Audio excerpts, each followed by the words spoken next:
In 2014, long before tanks rolled across Ukraine's borders, Vladimir Putin made his first bold move. He sent Russian forces into Crimea and, almost overnight, the Black Sea Peninsula was seized. What had been Ukrainian land was suddenly transformed into a symbol of Moscow's power, and the world was left wondering why. At first, many assumed this was just another land grab, a reckless gamble to flex military muscle and humiliate the West. But over the years, it has become increasingly clear that Crimea was not simply about territory. It was the cornerstone of a much larger long-term strategy, one that reaches deep into history, economics, and geopolitics. To understand why Moscow risked everything for Crimea, we have to look beneath the surface at resources, pipelines, and the shifting balance of power in Eastern Europe. For centuries, Crimea has been more than just land. It's been a prize. Perched on the Black Sea, it is a natural fortress and a gateway.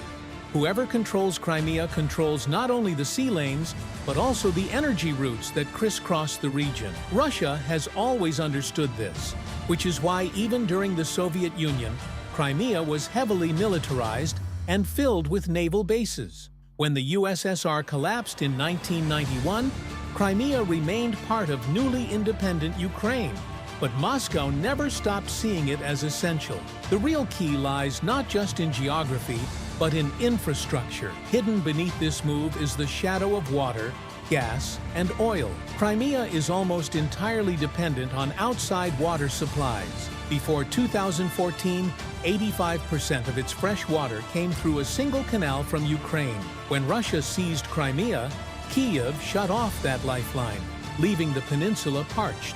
Moscow's gamble wasn't just about flying the Russian flag over Sevastopol, it was about securing the resources needed to sustain it. Controlling the land around pipelines, canals, and sea routes suddenly became a matter of survival. But there's an even deeper layer. The Black Sea is not just a body of water, it is a hub of global energy transit.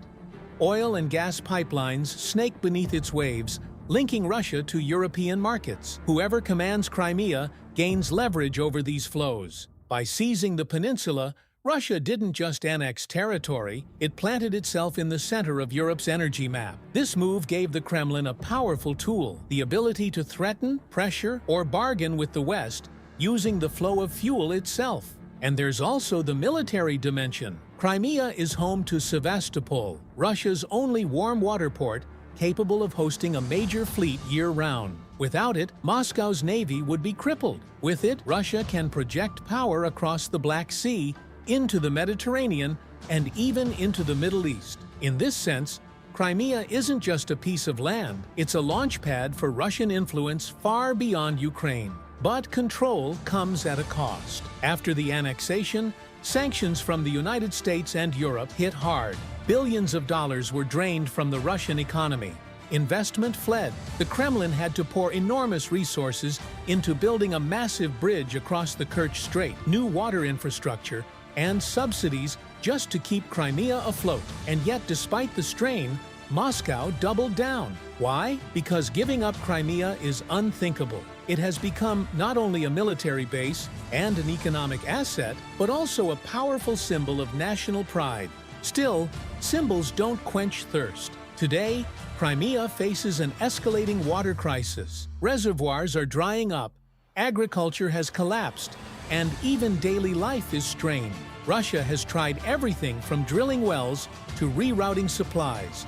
But the underlying problem remains. Crimea cannot sustain itself without external resources. This is the hidden vulnerability of Moscow's great gamble. What began as a triumphant annexation is now also a test of endurance. Meanwhile, Ukraine has turned Crimea into a pressure point by targeting supply lines, sabotaging infrastructure, and launching daring strikes. Kyiv keeps Moscow bleeding resources. The peninsula, once meant to showcase Russian strength, has become a liability in some ways. It ties down troops, drains funds, and exposes Moscow's dependence on fragile logistics. And yet, despite all this, Putin cannot retreat. Crimea has been woven into the Kremlin's narrative of revival and destiny. On Russian television, it is celebrated as the return of sacred land. Politically, it is presented as irreversible. This is why the struggle for Crimea is not only about pipelines and bases, it is about legitimacy itself. For Putin, losing Crimea would mean losing face, losing credibility, and perhaps even losing power at home. So, as the war drags on, the peninsula remains at the center of it all. A fortress, a resource hub, a symbol, and a burden. It reveals the paradox of Russian strategy, bold enough to seize territory, yet fragile enough to be undone by water shortages and logistical strain. And this is the lesson that emerges from Crimea's story. Wars are not just fought with tanks and missiles, but with canals, pumps, and pipelines.